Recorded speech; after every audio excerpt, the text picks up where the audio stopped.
Good day, welcome. This video is about doing a pike push-up with proper form. So the pike push-up is very dear to my heart. It's honestly one of my favorite moves to do, and it literally was the gateway for me to unlock a higher level of strength. The pike push-up can get you to a more powerful handstand hold. It can get you towards a bent arm handstand press, and it can eventually even lead to you unlocking a handstand push-up. It's a great shoulder builder, and yeah, like I said before, it's like really close to the handstand, and it can give you tremendous benefits, like tremendous. Now before we actually start doing pike push-up, please warm up your wrist and your shoulders. It is a quite fatiguing and intense move. So I have luckily just uploaded only 2 or 3 days ago a warm-up tutorial, so you can literally use that one. It's only 5 to 7 minutes and you'll be completely ready to get into a pike push-up workout. So let me quickly demonstrate how a proper pike push-up would look like. So you will get into position, get a bit close, just like that, open up your shoulders, lean forward and push back into position. That's a quite decent pike push-up. Now what most people get wrong, and it is a strength problem, is that they get the alignment wrong. So one of the most common mistakes what people do is they kind of well, there are two main mistakes. First one is they don't keep the right posture. So what happens is they go into a arched back and they use a lot of chest. But if you do the pike push-up in a way that has a better carryover to more advanced skills like handstand push-up, dip and even planche, you want to do it in a very protracted way. But what people do is they open up their chest and it will look at something like this. So they will go like, it is more like a push-up than a pike push-up, but your hips are just really high. So what you always want to keep in mind is that your body is like this. Oh my god, I'm cramping up again, just like in the warm-up video. Okay, let's focus. So protraction. Protraction is the principle of pushing your shoulders forward. This simultaneously creates a more hollow position in your body. And this is what we want. A pike push-up is not an overhead press. It is an overhead press, but it's not a barbell overhead press. So what you see with barbell overhead press is that you get the position right, you kind of lean back, and then you go into your handstand lock. You're pushing from your chest, but with a pike push-up, our elbows come forward. So your elbows come forward, and we're pushing from here.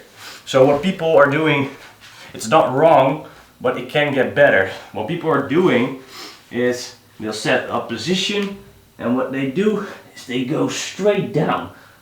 The path is like wrong.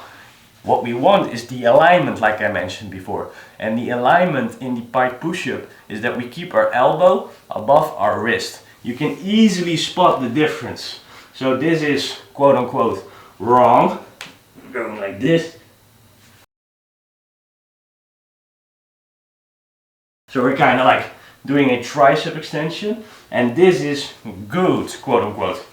So like that, get into position. As you can see, my elbow stays more above my wrist, so it kind of moves a bit forward, kind of back, but it's not going to the outside or to the back. Very important cue, very important. So same as with the handstand push-up, there is a line to follow.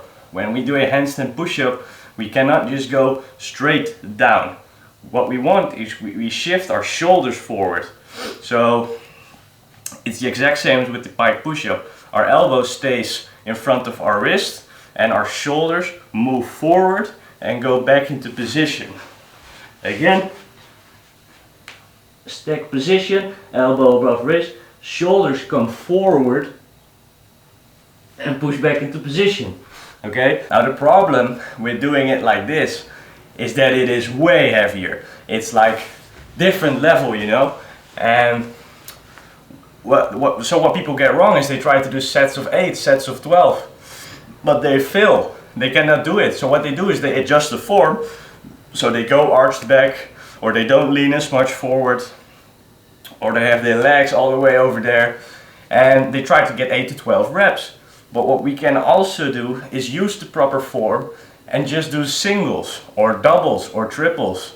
So just doing 1 rep, rest 30 seconds, do another rep, rest 30 seconds, do another rep. We don't have to do sets of multiple reps. We can work with singles, and for me personally, this helped me to get to 5 reps. And at a certain point, 5 reps, you've gone 8 reps. 8 reps, you've gone 12 reps. And before you know it, you're doing handstand push-ups and all kind of stuff. I cannot do multiple reps of handstand push-up, okay? I cannot do it. I'm learning it again. I hurt my shoulder, but it's getting better. Last tip I'll give with the pike push-up is that we want the pressure to be in our hands. Okay, so like I said before, it's very close to a handstand. So if we get into position, we don't want to be all the way over here. This way there's no pressure in our hands because it's going all the way from here. But if the pressure is going from here, the load is way heavier. So what we want to do is we want to open up our shoulders and be in sort of like handstand position. From here I can like easily go into handstand. Oh well, easily. I can get into handstand. If I'm all the way here, I cannot go into handstand. So keep the same in mind when doing pike push-up. Even though your goal is not to get an handstand. This will get shoulder gains, a lot of shoulder gains. You will get very strong from doing it like this. So I truly recommend or learning this type of form. Okay, so what have we learned?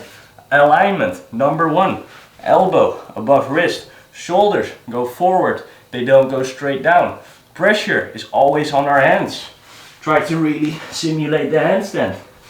Next thing, if we get very good at pike push-ups and we lean a lot when doing a rep, what might happen is that our feet come off the floor. Now when this happens, you know you're putting in pressure, okay? So it will look something like this. So you set up position, the closer your knees are to your hands, the more difficult the rep will be, or the easier the float will be. It's not easy to float, okay? But so this is called a floating pike push-up, and I will now demonstrate it. So you get into position, just like that. You're gonna lean, lean, lean, and all of a sudden, your legs come off the floor. Cool, right? Yeah. Let me bust out a few reps to get into position. Each. It's difficult, okay? This is not what the video is about. I'm just showing you to what level you can get. What I want you to do is just do singles of pike push-ups with the form I just explained into this video. Okay? So I advise you to learn it like this. If you cannot do it straight away, just get your knees farther away from your hands. So doing a pike push-up when there's a lot of distance over here will make it a lot easier than when you do it all the way over here, because there's more pressure in your shoulders and your hands. Clear? And that was it for this video. I want to thank you again, and I will see you next week. Goodbye.